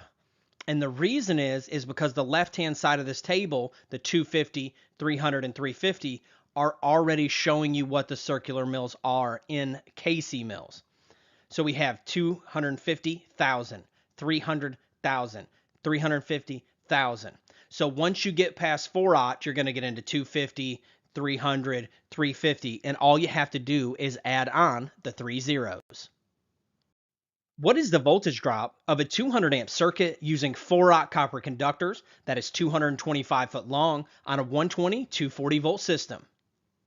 Step 1, we're going to write down our formula. I like to physically write it down on the piece of paper so I can go through one step at a time. Then I'm going to draw a large division line so I can put my inputs that need to be on top and then go look for my C mills. Let's start with 2. Is this a single phase or a 3-phase service? Well, this one is single phase, so it is going to be 2. Then I like to go ahead and put my X down for multiplication so I don't get my numbers mixed up. Then let's go to the K, and that's going to be dependent on the type of conductor. And in this case, it's copper. So the K factor for copper is 12.9. Now we need to look at I, which is current. We put down our X for our multiplier. We go to our question, and it's a 200 amp circuit. So we're going to put 200 down. Then we put our multiplier, and now we need to look for D. Well, our D is 225 foot, and we put that down. Now we need to find our circular mills. And for that, we're going to be looking for 4-aught in the table. When we head to Chapter 9, Table 8, we're going to start on the left-hand side and come down and find 4-aught. Then we're going to cross over, and we're going to find that it's 211600. Anytime it's a long number like that, I don't try to figure out my thousandths or tens, or I just say 211600, and I write that down. Then I write that down right under here. Now all we have to do is go to our calculator and plug it in. And all we have to do is plug in our values. We take 2 multiplied by 12.9 equals multiplied by 200 equals multiplied by 225 equals, and then we divide that by 211600. And it's as simple as that. That lets us know that we have a 5.48, which we would round up to 5.5 voltage drop on this circuit. And we select B. Great job. That's the end of lesson 5.4. You can head over to electricalexamcoach.com for more practice questions and lessons like these. Let's get to it. Hey everyone, welcome back. I am the Electrical Code Coach from electricalexamcoach.com. This is lesson 6.1 in our video series. Today, we're going to be learning all about box fill. We're going to be in section 314.16, and we have 2 primary tables that we're going to be using. The first one that we're going to cover is 314.16a. Let's get to it. On the left-hand side is going to be our box size in inches. The next column over is going to be the type of box, and there are several different types of boxes. The first one is going to be the round octagonal box. A round box is truly circular, and the picture listed here is actually an octagonal box. I want to give a shout out to homedepot.com. It's where I snagged all these pictures. The next 3 lines you'll notice say square, and these boxes are true 4-square boxes. They're 4 by 4 by whatever the depth is. And if you look back over here to your dimensions where the box size in inches is listed, this box states that it's a 4 by 4 by whatever the depth is. There are 3 different depths. The next 3 lines you'll notice say square as well, but its dimensions are a little bit different. It says 4 11/16 by 4 11/16 by whatever the depth is. Down below there start your device boxes in all different shapes and sizes. Finally, we come to our masonry boxes. Listed below there, you're going to see different type of raised covers, which also give you a little bit more cubic inch volume inside of your box. The next column that we need to pay attention to is this middle one right here. Now, in the NEC, it actually says a minimum volume, which is kind of deceptive to the installer because it's actually your maximum volume that you're allowed to fill that box. And it's listed in cubic inches. That's all we're concerned with. We're not concerned with any metric designators inside of this table. We want to be dealing with cubic inches. And the reason it's cubic inches is because we have 3 different measurements. We have 4 by 4 by whatever the depth is. In this column, you're going to find the maximum that you're allowed to fill each box. Then when we come over here to the far right of the table, it's one of my favorite pieces. It's actually like a cheat sheet. If all of your wires are of the same size, you can use this part of the table and make it very simple on yourself. First thing you'll do is you'll come over and find your gauge of wire. Then you'll come over here and find your type of box, and then come over and tee off with how many wires can fit inside of that box. It's very simple. Now let's look at the second table that we're going to be dealing with for box fill. And it's right below there. It's 314.16b. And this one's very simple to understand. On the left-hand side is our conductor size, and on the far right-hand side is going to be our cubic inch volume. Every box can only handle so many wires and devices, and that's what we're going to learn in this lesson here today. Each box has so many cubic inches that you can fill, and each conductor and device takes up so many cubic inches of that box. Now, let's do some practice questions and get to it. What size round octagonal box would you select for 9 number 12 conductors? For this one, we're going to be using table 314.16a. We're going to start here and we're going to find our gauge of wire. Then we're going to come down and we're going to find a box, making sure to cross over and double check that we don't crest over into a different style box. We want to stay in the round octagonal. We find our conductors, we find the one that fits it, we slide over and double check ourselves, and we're going to select A. Great job! What size round octagonal box would you select for 7 14 gauge conductors? We're going to head to table 314.16a. We're going to start here on the right hand side and we're going to find our gauge wire. Then we're going to come down and find a box that fits it, and be sure when we cross over that we stay in the right category of box, and we're going to select C. What size 4 square box would you select for 8 number 8 conductors? We head to 314.16a. We're going to start here on the right hand side and we're going to find our size wire. Then we come down and make sure that we're in the right type of box. We cross over and we're going to find that it's A. How many number 10 conductors can you fit inside of a 4 11/16 by 1.5 inch square box? It's the same process, just looking at it differently. We're going to go ahead and come to our table, 314.16a. We're going to find our gauge conductor. We're going to come down and find our box. Make sure we cross back over, and we find that we can fit 11 inside of this box. How many number 8 conductors can you fit inside of a 4 by 2 1/8 by 1.5 inch device box? We head to 314.16a. We're going to find our gauge wire. Then we're going to come over and find our type of box and size, make sure we do everything correctly, and we're going to find that it holds 3. What is the maximum cubic inch volume for a 3 3/4 by 2 by 2.5 masonry box? For this one, we're going to head to 314.16a, and we're going to use that middle column, that volume column, and we want to find out how many we can do. We come down, we look very closely, and we find that it's 14 cubic inches. This is very important that we understand this process before we move on into more complex box fill calculations. What is the maximum cubic inch volume for a 4 11/16 by 1.5 inch square box? We're going to use the same process. We head to our table. We're going to go to that volume column, and we're going to come down and find our correct type of box. And we're going to find that it's 29.5 cubic inches available area to fill. How many more number 10 conductors can you fit inside of a 4 11/16 by 1.5 inch square box that already contains 6 number 10 conductors in it? Well, since both of these are of the same size, we can just do some simple math. First, we have to find out how many the box holds at all. And we go in and we find that it holds 11. Then we have to do some simple math. We already have 6 conductors, so we take our original 11 minus 6, and it lets us know that we can put 5 more inside of that box, and we select A.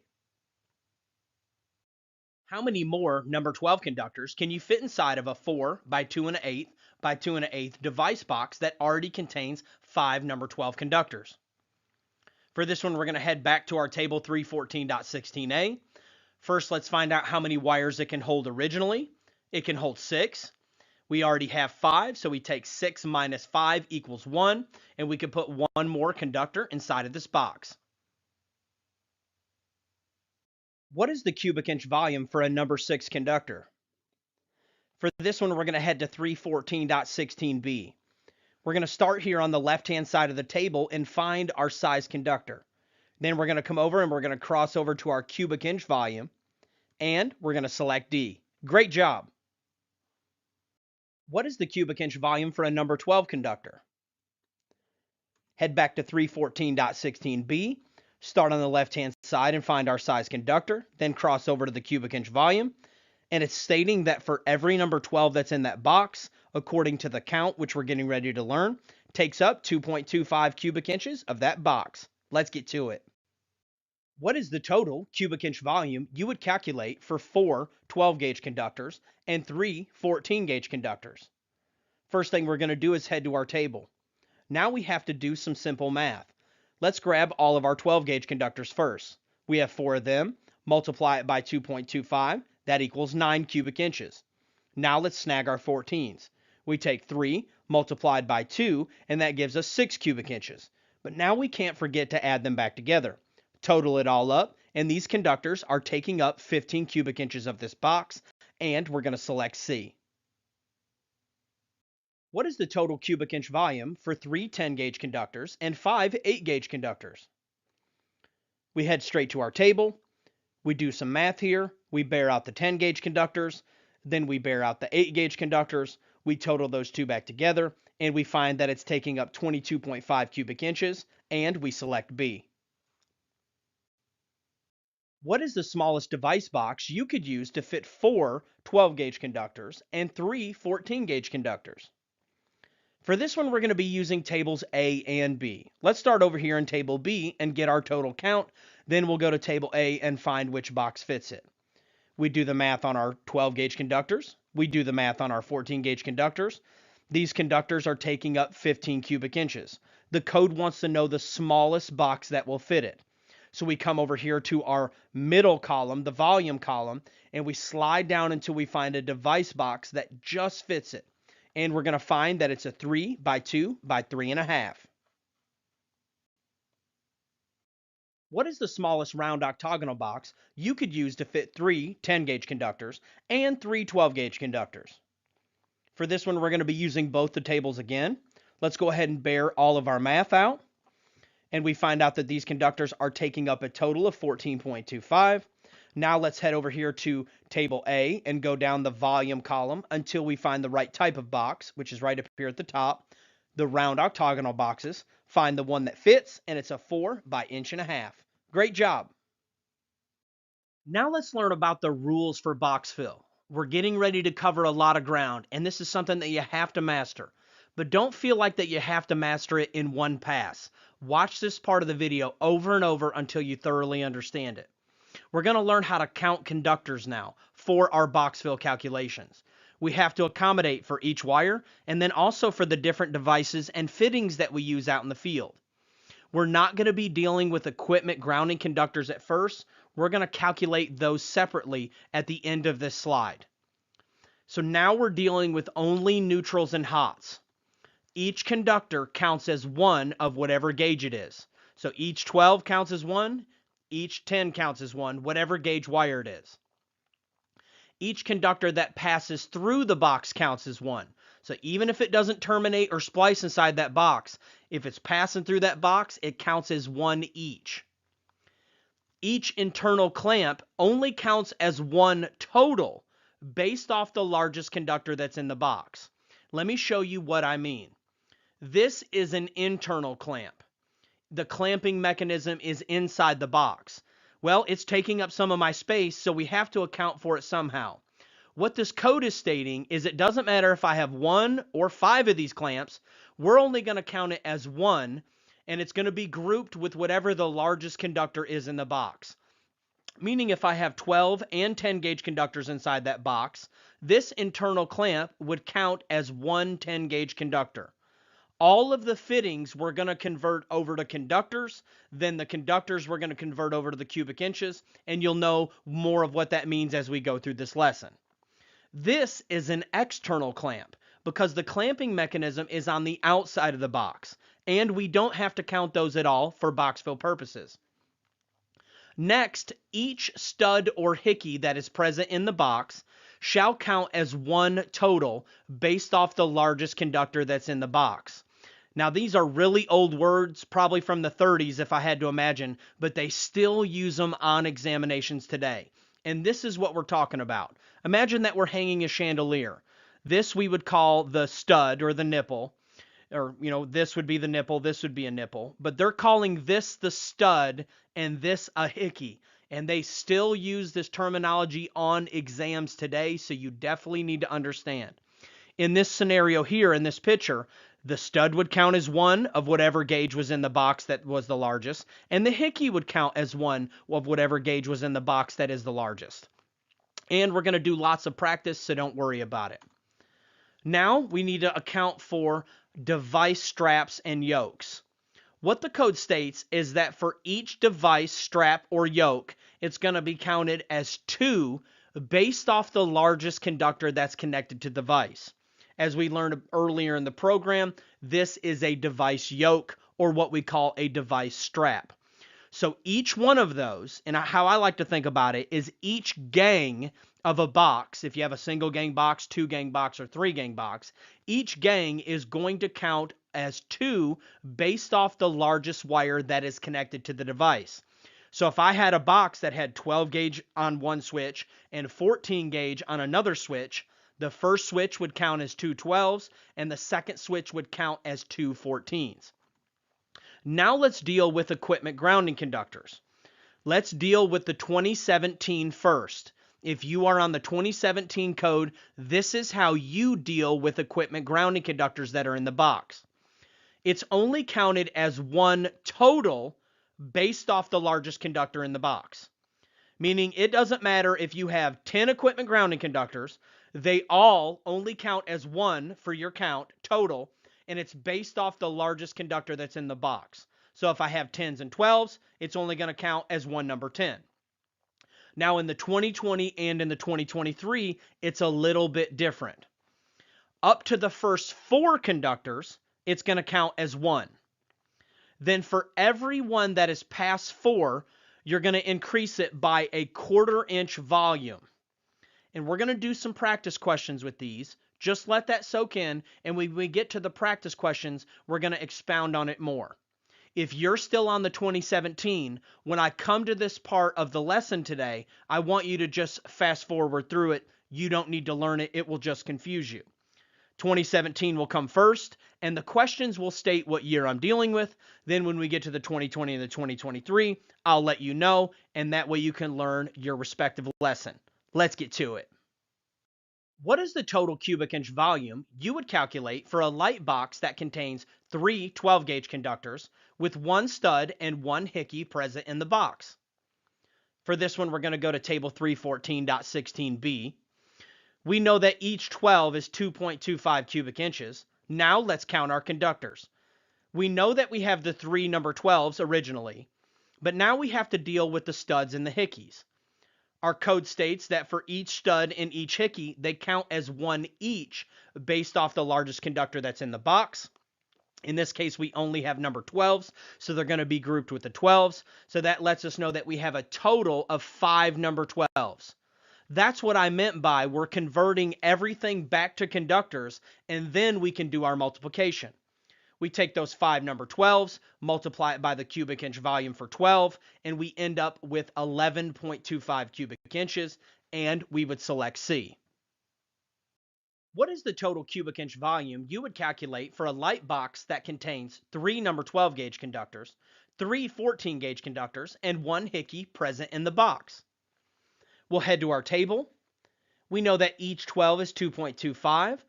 So you always deal with the largest conductors first. And the reason is because your fittings are likely going to be grouped with the largest conductors. We know that we have the 3 number 12s, but now we got to deal with our fittings. In this case, we have 1 hickey. Each hickey counts as 1 based off the largest conductor that's in the box. And what we're going to do is group it with the 12s. We have the 3 original conductors, the 1 fitting. We have 4 number 12s. We bear that math out and end up with 9 cubic inches. Now let's deal with our leftover conductors. We have 3 14 gauges. We take and bear all that math out.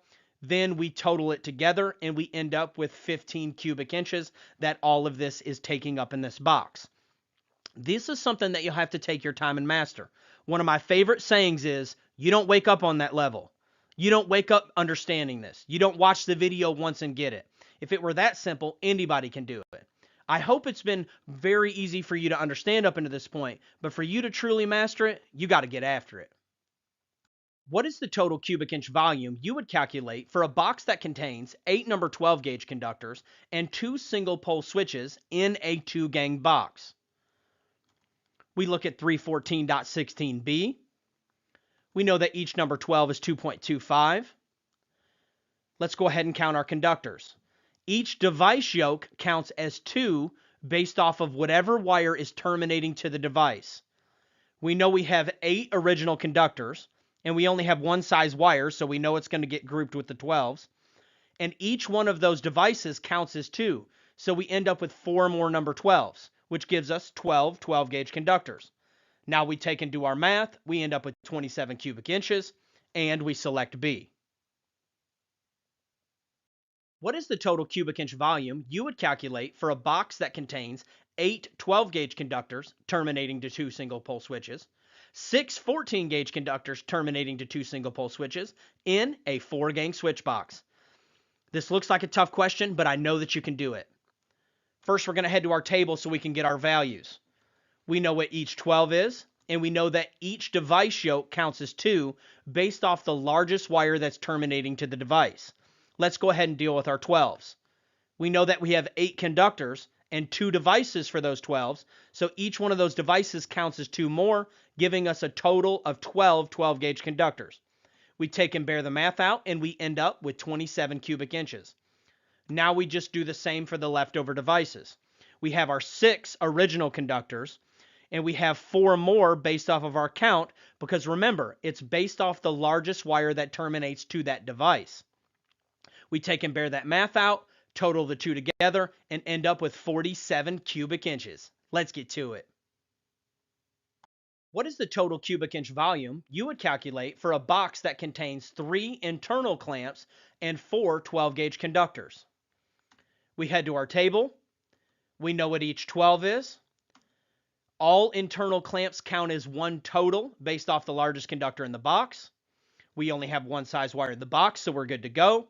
We take our 4 original conductors plus our 1 clamp count, and that equals 5.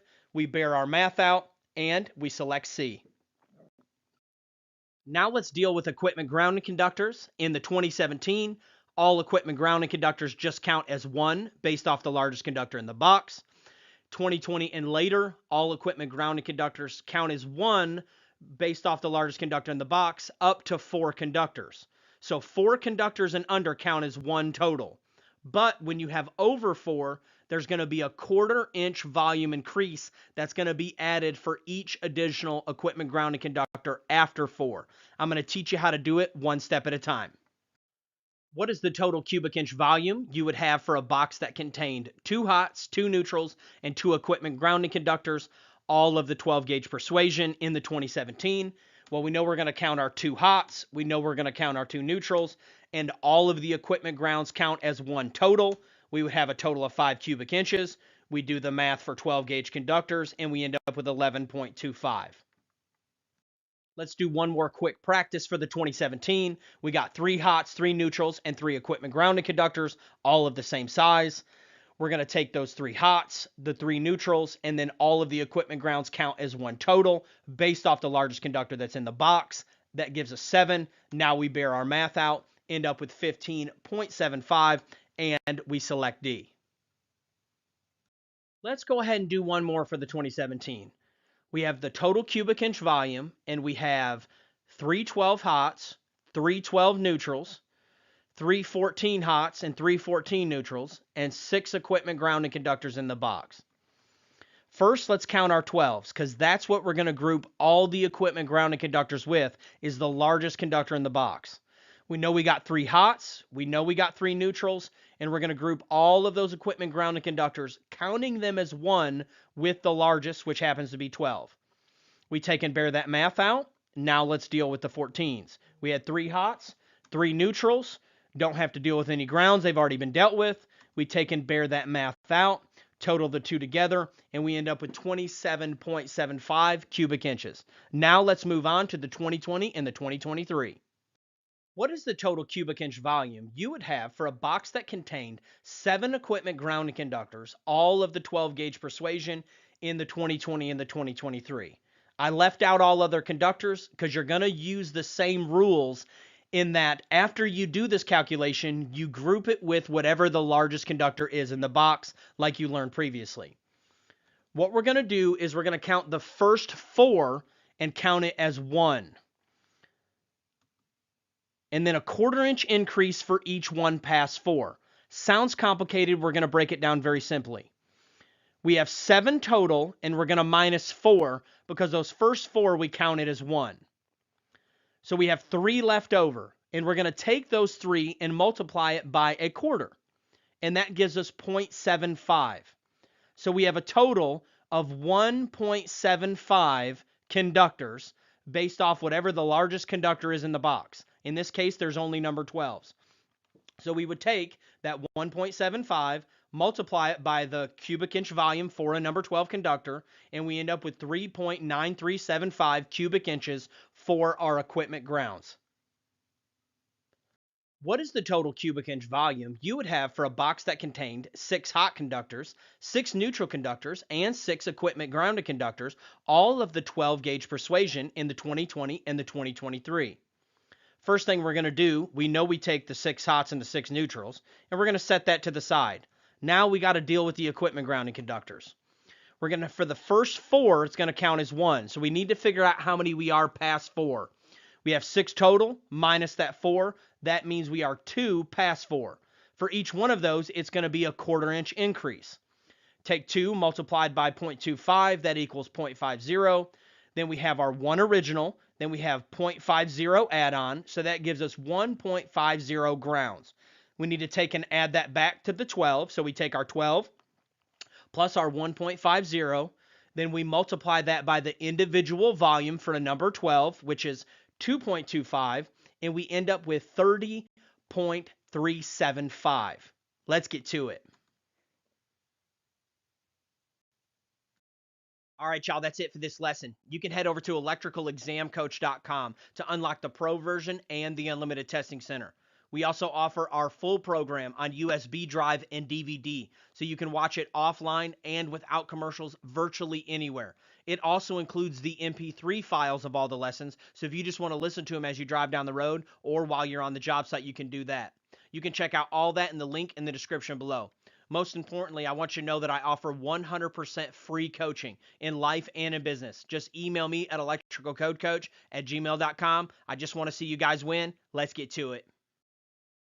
Hey everyone, welcome back. I am the Electrical Code Coach. Let's go ahead and dive right into pipe fill. This first lesson is going to deal with if all the conductors are of the same size and insulation type, meaning if they're all number 12s and THHN. The next lesson, lesson 7.2, will deal with if we have different sizes of conductors and different insulation types, meaning if I have 10s and 12s inside of the same conduit. Let's go ahead and learn about the table that we'll use if they are all of the same size. We're going to use Annex C. And if you've tabbed your code book, you have an Annex C tab. And if you haven't tabbed it, you can just follow along. If the conductors are all of the same size and insulation type, we get to use like a cheat sheet in Annex C. It's one of my favorite tables in the code book. You will not use this table if the conduit is 24 inches or less. Now the code book uses the term nipples, but I want you to imagine in your mind, anytime the conduit is 24 inches or less, you're not going to use Annex C. You're going to use the method that I'll teach you in lesson 7.2. You can head to page 712 of the 2017 and page 729 of the 2020. This video is 2023 compatible. You'll have to get to your page number for Annex C, and then you can follow along. So when we get to Annex C, the beginning of it, I call it the Start Here page, because every time you're doing one of these calculations, you're always going to start here if you're using Annex C. Now, when we get there, we always read the black bold heading to make sure that we're in the right table. Great, I feel like we're in the right table. Now, when we head over to the left-hand side, we're going to find types of conduit. And the first one that we come to is EMT, electrical metallic tubing. Now let's look at the second one that we come to. It also is EMT. So what is the difference? And that's one of the most important distinctions that we have to watch out for with Annex C. The first version of the table, if you'll notice next to the C1, there is no A symbol. The A symbol signifies compact conductors. There are several different types of conductors out in the industry. Some of them are concentric, but the ones that are compact are bound a little bit tighter, and you can actually fit more of those inside of a pipe legally. But for your normal pipe fill questions, they're not compact conductors. Matter of factly, unless it says the word compact conductors, you will never assume that they're compact conductors. And you do not want to use the A versions of these tables. So when you go to the first one, it says C1 EMT. And then the second one is C1A. That's letting you know it's a compact conductor table. Now let's imagine that we did want to go to EMT. Now to slide all the way over, if we look at our far right-hand column, we're going to find that that is our page number. And for this table, you're definitely going to want to use a straight edge. Do not trust your eyes on this one. This is not a one-point question, meaning that it could count as multiple points on your exam. These are more difficult questions, and you don't want to make a simple mistake by not crossing the page correctly. One way that guys eliminate this is they will actually highlight every one that is not in a table. So they'll highlight C1, C2, C3, and they'll use a straight edge and highlight all the way across to the page number to shave off just a few seconds while they're testing. Remember, part of this is strategy, and it's beating the clock. You've only got a few minutes to answer these questions. So doing some strategic highlighting can really save you a lot of time on the back end. Now that we've learned about the start here table, let's actually go to where we find the values. So let's imagine that we are using EMT conduit. So we're going to start on the left-hand side. We're going to find our type of conduit, being sure that we're not in an A version of the table. Then we use a straight edge and cross over and find the page number. Go ahead and flip to that page number now. And when we get to that page, we're going to find a brand new table, and we're going to break it down piece by piece. The main thing that we have to watch out for with this table is that we always read the black bold heading when we get to that section to make sure that we're in the right table. As you'll find throughout the entire Annex C, all of these tables look identical. The only difference is the title of the table. So every time I even flip a page in Annex C, if I have to flip a page, I stop and make sure that I haven't started off into a new table. Because the difference between you being in this table and that table is just one page, and there's no difference in the table look and feel. So just make sure that you're always reading the table to make sure that you haven't, gone off into the A version of the table, which comes right after the regular version, and that you haven't crossed off into another type of conduit. Starting on the left-hand side, we're going to find our type of insulation. And this is where we find some familiar friends. RHH, RHW, THHN, THWN-2, and that's going to be our type of insulation that our wire is coated. And then in the second column is going to be our size of wire.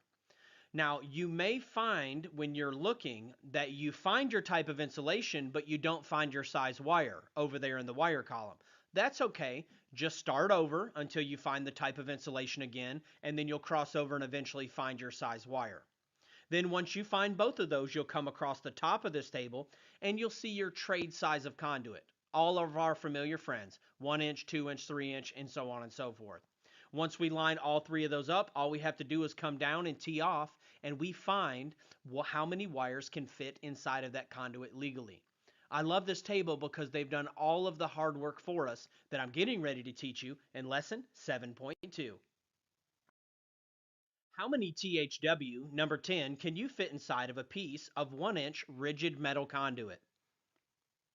The first question we ask ourselves is, are they all of the same size and insulation rating? They are, so we're going to head to Annex C using our Annex C tab. When we get to the Annex C Start Here page, we're going to start on the left-hand side until we find our type of conduit, which was rigid metal conduit. Then we're going to come down and make sure that we don't select the A version of that table, and we're going to use our straight edge or our highlighting that we've done, and we're going to go to the page number. When we get to that page number, we're going to read the black bold heading to make sure we're actually in rigid metal conduit and that we're not in the A version of the table. Then we're going to start on the left-hand side until we find our insulation type. Every time we flip a page, we're reading that heading to make sure that we're not starting off into a new table or a new version of the table. Then once we find our insulation type, we're going to cross over to the size of wire. As long as our size of wire is listed there, we're going to come across the top to the size of conduit. Then we come down and we tee off with how many wires can fit inside that conduit. And we find that we can fit 14 of them. Great job. How many more THWN number 10 can you fit into a piece of 3/4 inch EMT that already contains 4 THWN number 10s? The first thing we're going to ask ourselves, are they all of the same type and insulation? They sure are. So let's head to NEC C. When we get there, we're going to start on the left-hand side and find our type of conduit, being sure not to select an A version of the table. Then we cross over and find our page number. When we get to the actual table, we're going to read the black bold heading to make sure we're in the right table. Then we're going to find our type of insulation under the insulation column, find our wire size, and then come across the top to our size of conduit and tee off with our answer. And we find out that we can fit 10 originally. But our question states that we already have 4 of them in the pipe. So all we have to do is do a little 3rd grade math. We take 10 minus 4 equals 6, and we find out that we can fit 6 more inside of this conduit. Great job. How many 1/0 THW conductors can you fit inside of a piece of 2.5 inch Schedule 40 PVC?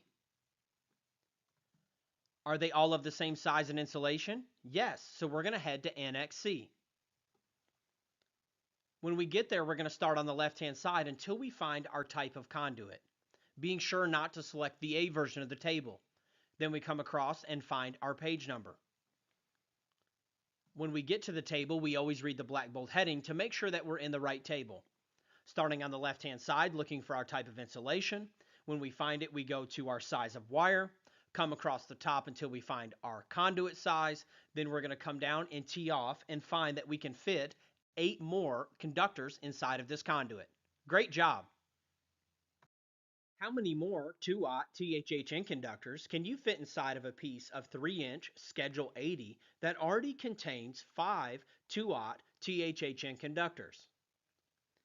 Well, the first question we're going to ask is, are they all of the same size and insulation? Yes, so let's head to NEC C. When we get to NEC C, start here, we're going to start on the left-hand side until we find our conduit, being sure that we're not in the A version of the table. Then we're going to come over and cross over and find our page number. When we get to the actual table, we're going to start first and make sure that we're in the right table by reading the black bold heading. Then we start on the left-hand side and find our insulation type, find our wire size, then come across the top and find our conduit size, and come down and tee off with how many conductors we can originally fit. And it looks like we can fit 11. Now we have to minus the 5 that we already have, and that lets us know that we can fit 6 more of these conductors inside of this conduit. Great job.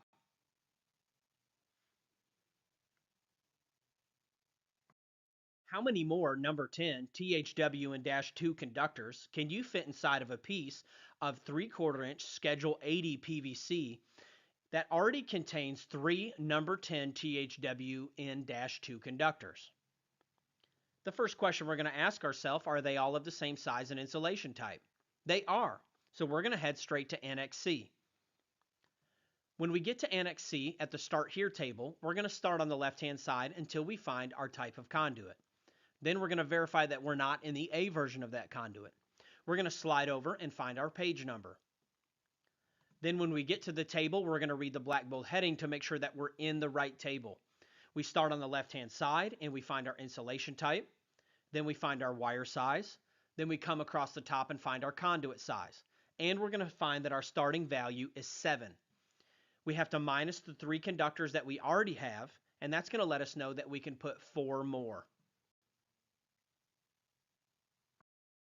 All right, y'all, that's the end of lesson 7.1. You can head over to electricalexamcoach.com and check out our completely free version. But if you're really wanting to get your license and you're serious about it, really encourage you to check out our pro version, which will unlock all of the practice tests, quizzes, and all of the other pro features. That is really the recipe for getting your license. I am the Electrical Code Coach, and you can always email me at electricalcodecoach@gmail.com if there's any way that I can help you in life or business. Let's get to it.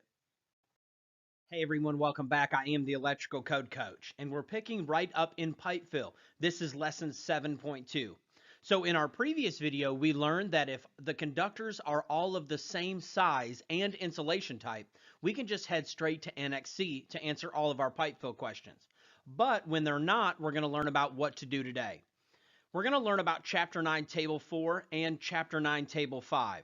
First, let's learn about Chapter 9, Table 4. It's on page 680 of the 2017. It's on page 696 of the 2020, and this video is 2023 compatible, so you find your page number for Chapter 9, Table 4. If you've used the Mike Colt tabs that we recommend, you're going to have a Chapter 9, Table 4 tab, and you can flip there now. Let's get to it. When we get to Chapter 9, Table 4, we're going to find that all of these tables look almost identical, and the only distinction is the name of the type of conduit at the top of the table. You'll notice that the very first one is EMT, and then it goes down to a bunch of familiar friends in conduit, our RMC, Schedule 80, Schedule 40, and all of those different types. If you get our pro version to the program, we have a video called the Strategic Highlighting video that will show you how to strategically highlight these tables to make them pop. Starting on the left-hand side of this table, we want to make sure that we are in the inches column. We're not dealing with millimeters. Then we have a bunch of different columns across the top. The first one is more than 2 wires. The second one is 60%, and that's going to